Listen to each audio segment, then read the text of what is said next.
Pag nakagawa ka na ng prospect list mo at nailista mo na lahat doon yung classification ng prospect mo, yung class A, B, C, D, ano na ang susunod na gagawin mo? Siyempre, getting orders ka na. So, itlog man o manok ang produkto mo na i-offer sa kanila, mag-offer ka na sa kanila para makita mo kung sino ang mag-o-order o bibili sa'yo kaagad-agad. Mula doon sa mga taong nag-order sa'yo, doon sa classified na prospects mo, magre-reclassify ka ulit. Kasi doon sa class A, possible na merong hindi bibili agad, hindi mag-o-order. Doon sa class B naman, possible na meron din naman mag-o-order ka agad. 'Di ba? O kaya doon sa class C, hindi mo in-expect 'yon. Walang perfect na prospect list or walang perfect na prospecting.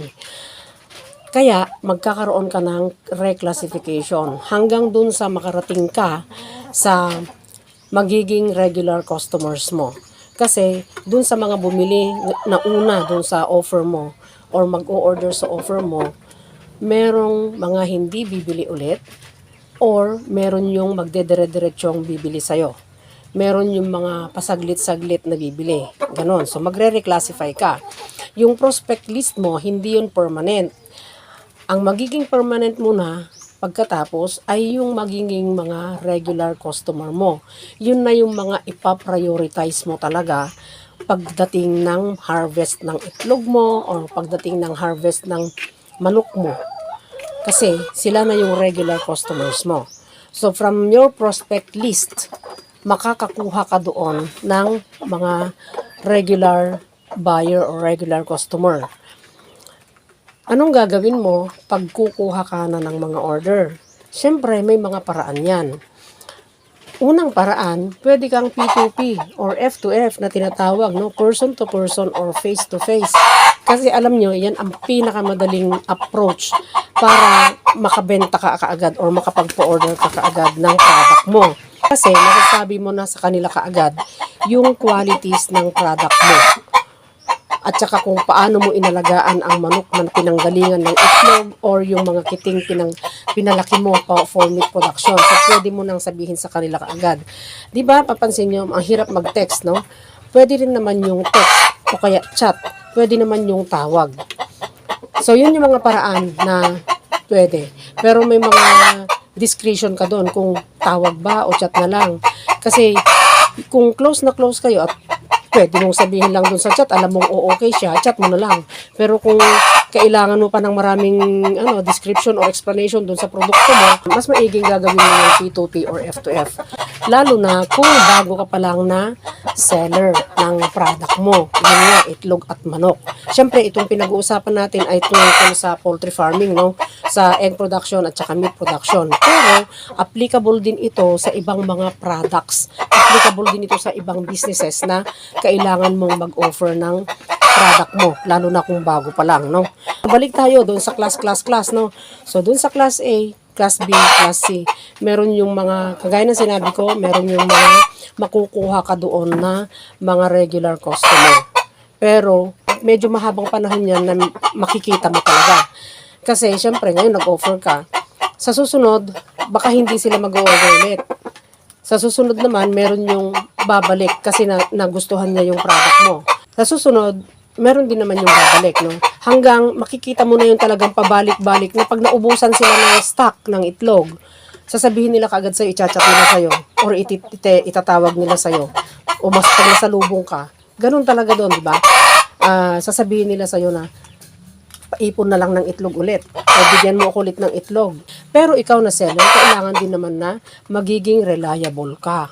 Reliable ka din sa mga customer mo na maidi-deliver mo talaga yung in-order nila, yung in-offer mo sa kanila. Madi-deliver mo talaga on time kung ilan yung product na in-order nila, kung ilang tray na itlog, ilang pirasong manok, di ba? Ganun yun. So, panatilihin mo ang reliability mo sa mga customer mo. Ganun din, na pag nagpa-order ka, ma-confirm mo sa kanila na sila talaga kukuha, no? Mag-follow up ka.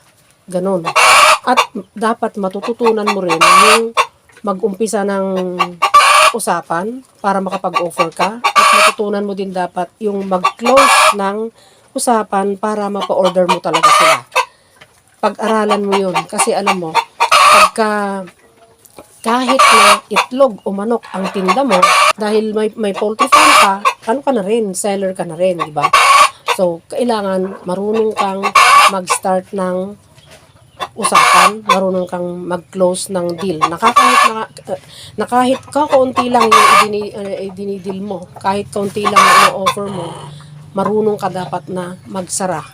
Na hindi yung pinipilit mo yung customer mo na bibili sa'yo. Dapat may art ka. Na, di ba? Dapat may art yung pag-o-offer mo sa kanila. At dapat alam mo yung kiliti ng customer na yan. Kasi di ba, dun sa prospecting pa lang, parang alam mo na kung ano yung gusto niya. Diba? Tinitingnan mo na. Titingnan mo lahat sila na mukhang itlog, mukhang manok, ganon, no? Ibig sabihin ng mukhang itlog, mukhang manok, itlog is life, manok is life, ganon. Yung talagang palakain sila ng itlog at manok. Ganon ang pagtingin mo talaga lagi sa kanila. Masalubong mo lang, maghuhugis itlog na yung mukha, o kaya maghuhugis manok na yung mukha ng kasalubong mo o kayo yung naisip mong tao, di ba? Ganon lang. Pag nakakakuha ka na ng order, syempre, alam mo na rin kung kailan ang delivery, o di ba? Kung ilan. Kung mag-offer ka ng product mo, alam mo dapat yung bilang ng production mo sa araw na yon, yung delivery date mo. O kaya yung harvest time mo ng manok mo. Ganon. Huwag kang mag-o-offer ng itlog or manok na hindi mo pa, yung alanganin ba? Yung parang, okay, sige, parang pipilitin mo na ma-harvest na yung manok mo, pero hindi pa dapat. O kaya yung itlog naman, kahit alam mong alanganin yung bilang, okay, sige, i-offer mo na. Hindi ganon. Kailangan yung eksakto. At least napo-project mo dapat yung production mo both doon sa itlog at saka manok para ikaw ay magiging reliable supplier ng mga customer mo para hindi ka masira sa kanila. Para sila ay pabalik-balik sa'yo at para sila ay magiging regular customer mo. So doon papasok yung customer-seller relationship. Good customer-seller relationship. Sana may natutunan kayo dito sa video ito. At huwag kalimutang mag-like, mag-subscribe at pakihit na rin ang notification bell para sa susunod na mga videos ay ma-notify kayo. At salamat sa inyong lahat na sharer, yung mga nagko-comment, nagla-like, yung mga nagtatanong. Alam ko, nasagot ko na lahat yung mga tanong, no? Pero ewan ko kung may nakaligtaan ako. Re-reviewin ko na lang kung may hindi nakaligtaan pa akong mga tanong na hindi ko nasagot. Siyempre, kayong mga subscriber ko, both old and new, yung mga bagong viewer, sana mag-subscribe kayo. Kasi alam nyo, ang channel ko, kahit maliit pa lang ito, may matututunan kayo. Dahil ang mga video ginagawa ko ay hindi hype-hype. Salamat sa inyong lahat. Sana pagpalain tayong lahat araw-araw at panatilihing masaya, masigla, at malusog ang ating mga alagang manok.